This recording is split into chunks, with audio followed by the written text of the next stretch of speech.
زندہ کرنا مارنا خدا کی صفت ہے. اب تو مان جا میں نے دونوں کام کر کے دکھا دیے.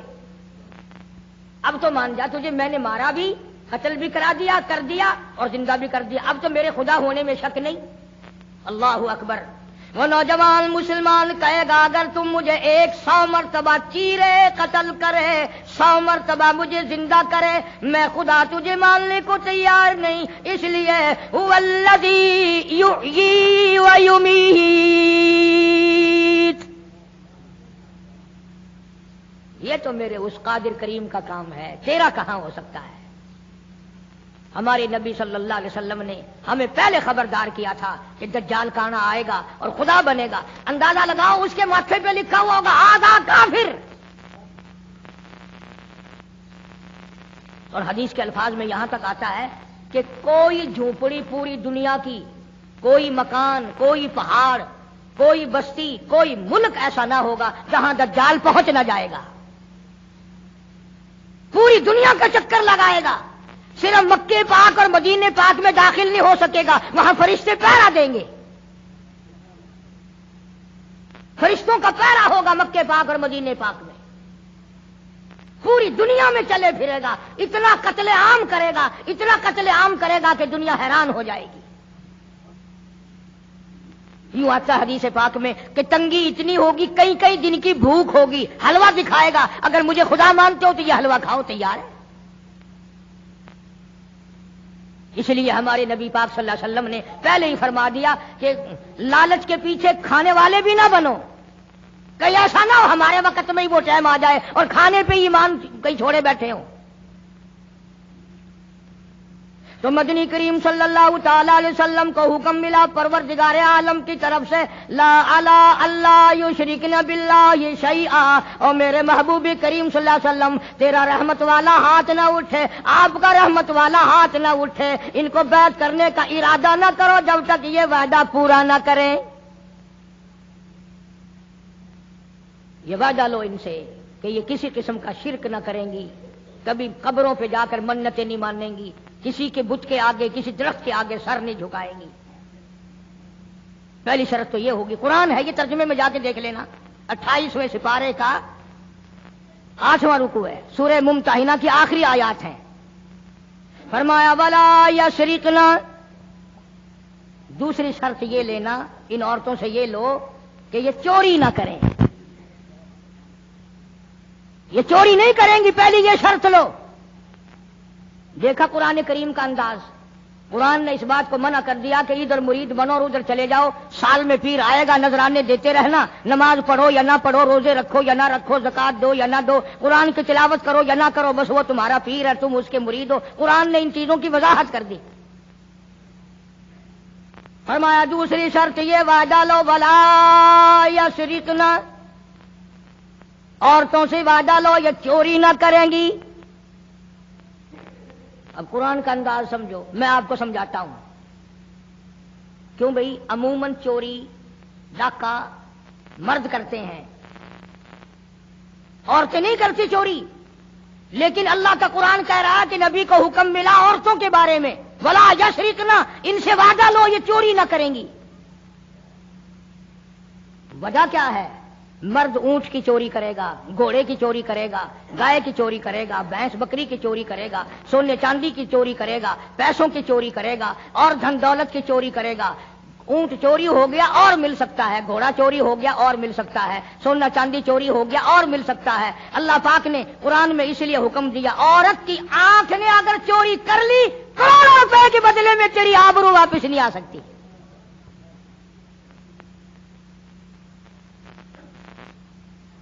جو خاندان کو بٹا لگ گیا بغیرتی کی زندگی کٹے گی, عزتیں واپس نہیں آیا کرتی, آبرو واپس نہیں ہوا کرتی.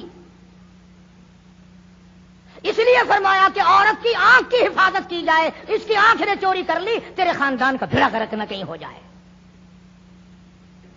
اور اس لیے شاعر کہتا کہ آنکھ سے آنکھ لڑی مجھے ڈر ہے دل کا, آنکھ سے آنکھ لڑی مجھے ڈر ہے دل کا, کہیں جنگ و جدل میں مارا نہ جائے تو, پہلے آنکھ لڑتی ہے، پھر دل متاثر ہوتا ہے، پھر خاندان کی بربادی ہوتی ہے۔ اس لیے فرمایا قرآن کریم نے، پہلا وعدہ یہ لو کہ شرک نہ کریں گی، دوسرا وعدہ یہ لو کہ چوری نہ کریں گی، اور تیسرا وعدہ فرمایا ولا یزنین، ان سے یہ بھی وعدہ لو کہ کلمہ پڑھنے کے بعد محمد عربی صلی اللہ علیہ وسلم کی مرید بننے کے بعد زنا نہ کریں گی، بدکاری نہیں کریں گی۔ اللہ اکبر، کیا وقت تھا! ایک ایک جملے کی تفسیر کروں تو ایک ایک جمعہ لگ جائے گا۔ جس وقت حضور کریم صلی اللہ علیہ وسلم نے یہ فرمایا کہ وعدہ کرو زنا نہیں کریں گی، قریش کی کئی عورتیں اٹھ کر کھڑی ہو گئی، بیٹھی بیٹھی اٹھ کر کھڑی ہو گئی، مکے کی عورتیں کھڑی ہو گئی اور کہنے لگی یا رسول اللہ صلی اللہ علیہ وسلم، یہ جو زنا کی توبہ ہم سے کرا رہے ہو، کیا آپ نے ہمیں بازاری عورت سمجھا ہوا ہے؟ یعنی ہم کوئی کنجری ہیں؟ ہم کوئی مارکیٹ میں بیٹھنے والی عورتیں نہیں سمجھے؟ مطلب یعنی مشرکوں کی، مکے کی کافروں کی عورت کا بھی یہ مزاج تھا، اور وہ یہ کہتی تھی اور سوچتی تھی کہ خاندانی عورت بھی کبھی بدکار ہو سکتی ہے، وہ بھی کبھی اپنی عزت کسی کو دے سکتی ہے۔ اس لیے فرمایا حضور کریم صلی اللہ علیہ وسلم نے کہ اللہ کا حکم ہے، میں یہ نہیں کہتا کہ تم زنا کرتی تھی اور آج توبہ کرو، فرمایا پھر بھی اگر کوئی نہیں کرتی تھی پھر بھی آج توبہ کرے کہ ساری زندگی میں قبر تک بدکاری نہیں ہوگی۔ میرا عرض کرنے کا مطلب اور مقصد یہ ہے کہ مکے کی کافر عورت بھی یہ کہتی ہے کہ بدکاری کرنا تو کنجریوں کا کام ہے، بازاری عورتوں کا کام ہے، بدماش عورتوں کا کام ہے، گھریلو عورتیں اور خاندانی عورتیں ایسے کام کبھی نہیں کیا کرتی۔ 3 شرطیں ہو گئی، شرک نہ کریں گی، چوری نہ کریں گی، زنا نہ کریں گی۔ چوتھی فرمایا ولا یقتلن اولادہن، اپنی اولاد کو قتل نہ کریں گی، اپنی اولاد کو نہیں ماریں گی۔ اس میں 2 تفسیر ہیں، ایک تو یہ کہ ہے تو اپنے خامند کی اولاد، ہے تو حلال کی، پر اس لیے مارنا کہ ان کے لیے روزی کہاں سے آئے گی، ان کے لیے رزق کہاں سے آئے گا، ان کے لیے کپڑا کہاں سے آئے گا، ان کی تعلیم کے لیے پیسہ کہاں سے آئے گا۔ خدا بند کریم نے دوسری جگہ قرآن کریم میں ایک اور اعلان فرمایا ولا تقتلوا اولادکم خشیۃ املاق، اپنی اولاد کو قتل نہ کرو خرچے کے ڈر سے۔ توجہ، جان کرنا اگلی بات آئی، فرمایا نحن نرزقکم وایاہم، مجھے اپنی کبریائی کی قسم، تم اس قابل ہوتے ہی نہیں کہ تمہیں کھلایا جائے، تم اس قابل ہوتے ہی نہیں کہ تمہیں پہلایا جائے، میری کبریائی کی قسم تم روزی کے قابل نہیں رہتے، پر میں خدا تمہیں ان چھوٹے چھوٹے معصوم بچوں کا صدقہ کھلاتا رہتا ہوں۔ تم تو اتنے ظالم ہو، تم تو اتنے کمینے ہو، تم تو اتنے حرکتی اور گناہگار ہو گئے کہ تمہیں ایک دانہ نہ ملے۔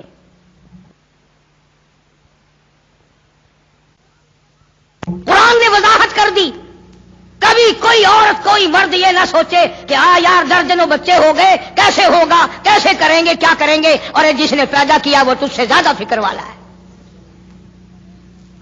اگر روزیوں پہ اولاد ہوتی، بڑی بڑی کوٹھیوں والے، بڑے بڑے مربوں والے سارے پاکستان کے پیر بھی پوج لیے، سارے پاکستان کے تعویذ بھی لے لیے، بچہ آج تک بچہ کی شکل نہیں دیکھی، کاریں ہیں، موٹریں ہیں، کوٹھیاں ہیں، بنگلے ہیں، دولت ہے، بیگم ہے اور صاحب ہے، دونوں بیگم اور صاحب سارا دن کوٹھی کو ٹکر مارتے ہیں، کوئی کوٹھی میں نہ ہنسنے والا نہ رونے والا۔ فرمایا ولا یقتلن اولادہن، اپنی اولاد کو قتل نہ کرو گی۔ اور دوسری تفسیر نعوذ باللہ یہ ہے کہ کوئی حرام کی وجہ سے اگر بچہ پیدا ہو گیا اس کو نہ مارو گی، اس لیے کہ قتل کا گناہ ٹھہرے گا۔ قرآن کریم کی اسی آیت کے نیچے معارف القرآن میں مفتی شفیع صاحب رحمۃ اللہ علیہ نے اور بزرگوں نے بڑی تصریح لکھی ہے کہ حمل گرانے والا بھی قتل کرنے میں شامل ہے، قیامت کے دن قاتلوں کی صف میں کھڑا ہوگا۔ آج پیسے لے کر کے اپنے عیب کو چھپانا. فرمایا ولا یقتلن اولادہن ولا یاتین ببہتان یفترینہ بین ایدیہن وارجلہن.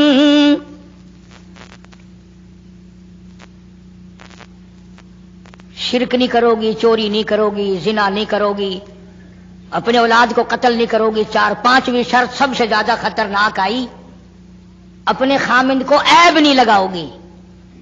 یوں ہی نہیں ذرا کہیں دیر ہو گئی کہ بس اس کو کہہ دینا ہاں پتہ ہے جدھر جاتے ہو ہم نہیں تمہارے پیچھے ہوتے، ہماری روح تمہارے ساتھ ساتھ چلتی ہے، تم فلاں کے ساتھ ہو، تم فلاں کے ساتھ ہو. قرآن کریم نے شبہات کے اندر اپنی ازدواج زندگی کو آگ لگانے سے منع فرمایا. اور یہ جو آج کل عورتیں کئی جلوس نکالتے ہیں، کہتی ہیں ہم قرآن کو نہیں مانتے، ہم اسلام کو نہیں مانتے، ہم خدا کے حکم کو نہیں مانتے. خدا تمہیں کم مانتا ہے، قرآن تمہیں کم مسلمان مانتا ہے. اب تو طرح طرح کی آوازیں آنے لگی. عورتیں کہتی ہیں ہم بھی دوش بدوش چلیں گی.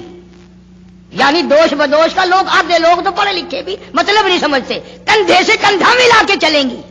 کارخانے جاؤ گے تو ہم ساتھ ساتھ چلیں گی، کالج میں پڑھنے جاؤ گے ہم بھی چلیں گے، دفتر میں کام کرنے جاؤ گے تو ہم بھی ساتھ چلیں گے. بلکہ ایک عورت نے تو یہاں تک کہا کہ جو حقوق مرد کے ہیں وہی عورت کے ہیں. اور یہ لفظ کہے کہ اسلام ظلم کرتا ہے. ایک مرد کو 4 عورتیں کرنے کا اختیار ہے، ایک عورت کو 4 مرد رکھنے کا بھی اختیار ہونا چاہیے نا. ذہنیت دیکھو آپ.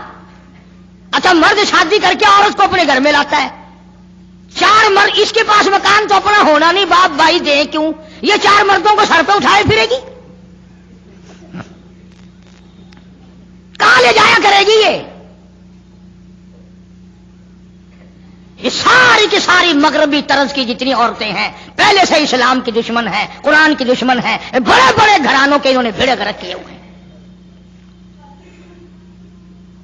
فرمایا ولا یاتین ببہتان یفترینہ بین ایدیہن وارجلہن. عورت کو اجازت نہیں، یعنی نبی پاک صلی اللہ علیہ وسلم کو حکم ملا ہے کہ ان عورتوں سے آپ یہ بھی وعدہ لیں کہ اپنے خامند کو، گھر والے کو، اپنے پے کو شبوں کی نگاہ سے نہیں دیکھیں گی. یوں ہی خامخواہ شک کر لینا. تم آدھی نوکری گھر میں نہیں دیتے ہو، تم نے کہیں اور آنکھ لڑا رکھی ہے، میں جانتی ہوں. تو آہستہ آہستہ آہستہ آہستہ اپنے گھر کو آگ لگا لیتی ہے. دل بگڑتا بگڑتا زندگی خراب ہوتی ہوتی نتیجہ اس کا یہ ہوتا ہے کہ گھر میں پھر آگ لگ جاتی ہے. قرآن کریم نے بڑی وضاحت کی ہے مستورات کے احکام کی. بلکہ ایک اور مقام پہ قرآن کریم نے الگ طور سے فرمایا یا نساء النبی لستن لک احد من النساء. یہ علیحدہ خطاب فرمایا حضور کریم صلی اللہ علیہ وسلم کی گھر والیوں کو، ازواج مطہرات کو، ہماری ماؤں کو اللہ نے الگ خطاب کر کے فرمایا میرے نبی کی گھر والیوں تم عام عورتوں کی طرح نہیں. جیسے میرا نبی سارے جہان سے نرالا، جیسے میرا نبی سارے جہان سے شان نرالی رکھتا ہے، اسی طرح سے میرے نبی کی گھر والیوں کی بھی شان سب سے زیادہ ہے. فلا تخضعن بالقول. نبی کی مستورات کو اللہ پاک نے حکم دیا کہ تمہیں زور سے بولنے کی اجازت نہیں، تمہیں بات زور سے کرنے کی اجازت نہیں. بلکہ اگر کوئی آدمی پوچھنے آئے میرے نبی کو صلی اللہ علیہ وسلم، حکم تو عام ہے نا امت کے لیے بھی، اور گھر پہ مرد نہ ہو تو عورت کو حکم ہے کہ تلخی سے جواب دو. اسلام میں بد اخلاقی کہیں بھی جائز نہیں، کبھی بھی جائز نہیں. لیکن عورت جب گھر میں اکیلی ہو، بچے چھوٹے ہوں، اور کوئی کنڈی کھڑکائے، گھنٹی بجائے، پوچھے تو صرف اتنا کہہ دو ہے نہیں. اور اگر پھر کہے کتنے گئے، کہاں گئے، مجھے کیا پتا، بتانے جاتے ہیں. تاکہ آئندہ جب بابو دفتر میں ملے گا اور وہ کہے گا کہ ہمارے گھر پہ تشریف لانا، تو بابو ہاتھ باندھ دے، نہ بھائی تیرے گھر تو ڈین رہی ایماندار کھان دی ہے، میں کو ایک دن گیا تھا مینو کھان آئی ہے. مسلمانوں، اللہ پاک کو ہماری بیٹیوں کی، ہماری بیویوں کی، بہنوں کی عزت کتنی عزیز ہے. قربان جاؤں، کتنی عزیز ہے ہماری عزت. ہماری آبرو اللہ پاک کو کتنی پیاری ہے. اور اگر عورت یہ کہے دروازے کے پاس آ کر کہاں سے تشریف لائے تھی؟ اجی لاہور سے. اچھا میں بیٹھک کا دروازہ کھول دوں, آپ تشریف رکھیں, چائے پیئیں گے, کافی پیئیں گے, جوس پیئیں گے, پانی پیئیں گے, کیا کریں گے آپ؟ وہ بڑوا پھر بہانے روز آئے گا کہ یہاں تو سب کچھ ملتا ہے, روز آئے گا پھر. اس لیے فرمایا ولا یاتین ببہتان یفترینہ بین ایدیہن وارجلہن, اپنے خامل کو بہتان نہ لگاؤ گی. اور یہ ساری چیزیں قرآن کریم نے اس لیے بیان فرمائی کہ یہ چیزیں قیامت تک ہمیں پیش آتی ہیں. بڑی عجیب بات کہی کمند نے, کہتا دل کی نہیں تقصیر, دل کی نہیں تقصیر, کمند آنکھیں ہے ظالم, یہ جا کے نہ لڑتی وہ گرفتار نہ ہوتا, یہ بیڑا غرق کر دیتی ہیں. اس لیے اپنی ہر چیز کو پابندی کے ساتھ اہتمام کے ساتھ رکھو. میری پردے کی کیسٹ میں موجود ہے کہ عورت کی نماز صحن کے بجائے برآمدے میں افضل ہے, اور برآمدے کے بجائے دلان میں افضل ہے, اور دلان کے بجائے اندر کوٹھڑی میں نماز زیادہ افضل ہے. کوئی نہ نکلے. قرآن کتنا عزت کا تقدس کرتا ہے, میری بندی کو نماز پڑھتے ہوئے بھی کوئی نہ دیکھے. فرمایا ولا یضربن بارجلہن, فرمایا مومن عورتوں کلمہ پڑھنے والیوں پیر بھی آہستہ رکھو تاکہ چال سے ہی کوئی تیرے حسن کا, تیری صحت کا, تیری جوانی کا اندازہ نہ لگا لے. ولا یضربن بارجلہن, آہستہ رکھو اپنے پیر کو بھی.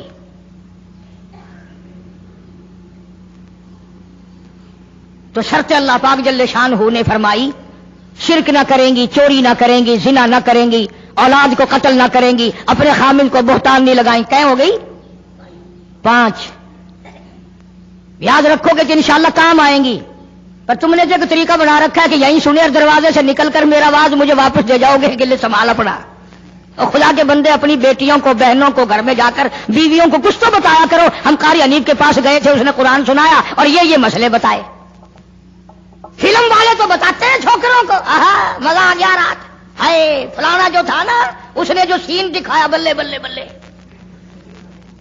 وہ سارے بتاتے ہیں. تم بڑے شرمیلے ہو, قرآن نہیں بتا سکتے.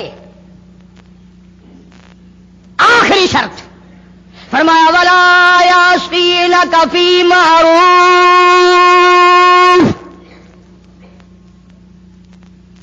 اخیر میں خطہ اکٹھا کر دیا, جتنے بھی اسلام کے احکام ہیں ان سب پر عمل کرو گی. جب یہ پوری ہو جائیں گی, قرآن کا ربط دیکھو. پھر آیا حکم فبایعہن, میرے محبوب کریم صلی اللہ علیہ وسلم اب ان کو بیعت کرو, اب مرید بناؤ. یہ تیری مرید ہے, آپ ان کے پیر ہیں. فبایعہن, سارے کہو نا سبحان اللہ. فرمایا بیعت بھی کر, ان کو اپنے مرید بھی بنا لے, اور واستغفر لہن اللہ, میرے محبوب کریم ان کے لیے جھولی پھیلا کر مجھ سے بخشش بھی مانگ دے. اس لیے جب تیری جھولی ہوگی میری کریمی ہوگی, یہ کا کام بن جائے گا. فرمایا فبایعہن, اب ان کو بیعت کرو, مرید بناؤ. واستغفر لہن اللہ,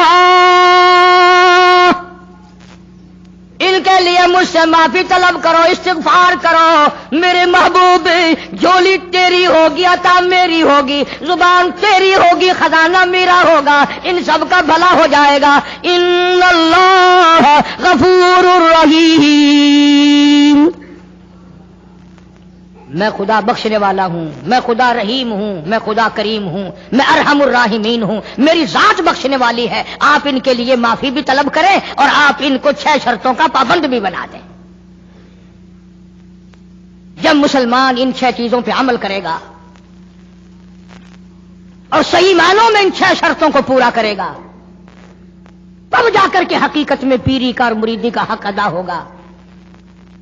اب اس بات کا ہمارے پاس کیا علاج ہے؟ رمضان سے پہلے کئی علاقوں میں پیر چلتے ہیں کہ روزے بخشوا لو.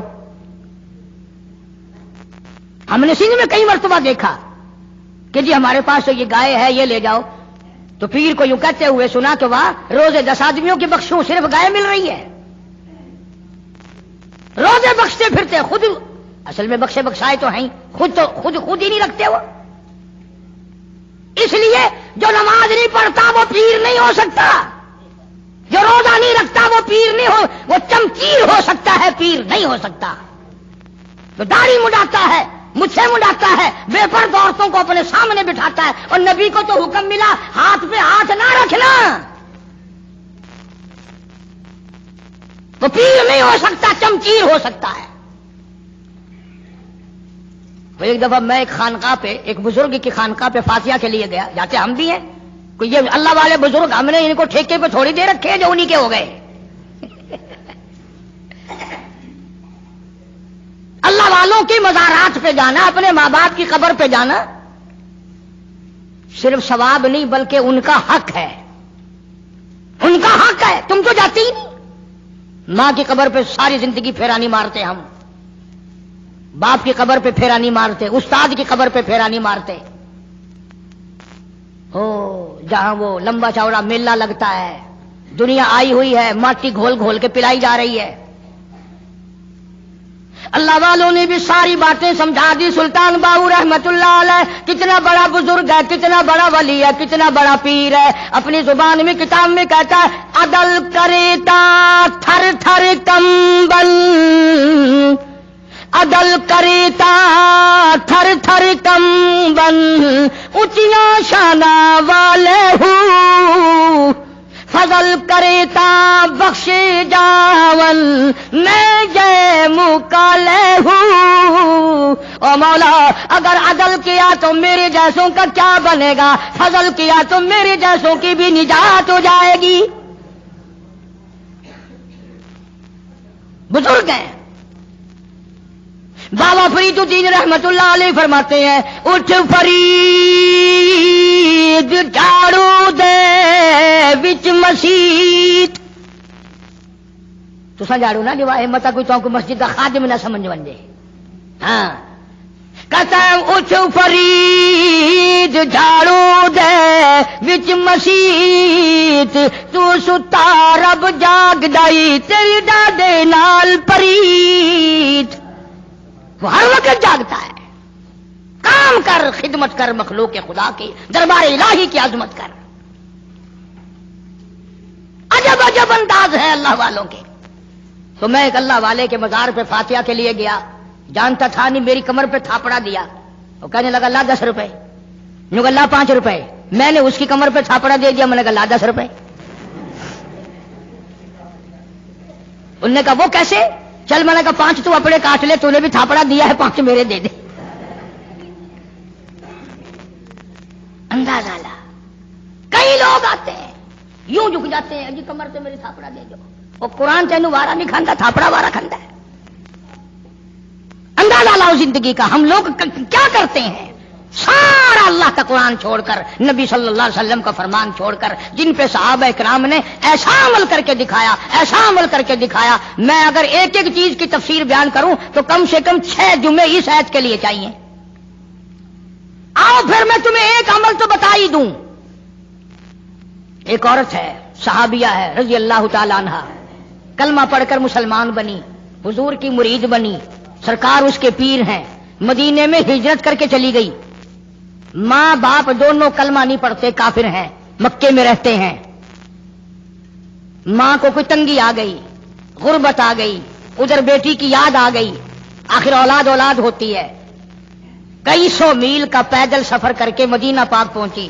اللہ سب کو زیارت نصیب فرمائے. مدینے پاک پہنچی، ماں کنڈی کھٹکھٹائی، پوچھا کون؟ بیٹی دروازہ کھولو، میں تیری اماں ہوں، تیری شکل دیکھنے آئی ہوں، تو میری پیاری بیٹی ہے، تجھے ملنے آئی ہوں، مکے سے چل کر آئی ہوں. کوئی یہ اسی محلے میں تو میرا گھر نہیں؟ کیوں بھی ایمانداری سے بتاؤ. لڑکی کو چاہیے تھا بھاگ کے دروازہ کھولتی، اماں کو جفی بھرتی، لپٹ جاتی، امی امی امی آ گئی، میری ماں آ گئی، وہ بیٹی بیٹی کرتی. صحابہ کی صحابیات نے، عورتوں نے قرآن پہ ایسا عمل کیا. اللہ غنی کہنے لگی امی جان تھوڑی سی تکلیف کرنی پڑے گی، میں حضور کریم صلی اللہ علیہ وسلم کی خدمت عالیہ میں کسی کو بھیج کر اجازت مانگتی ہوں، او کالی کملی والے، کیا کافر ماں کو گھر میں داخل ہونے دوں کہ نہیں؟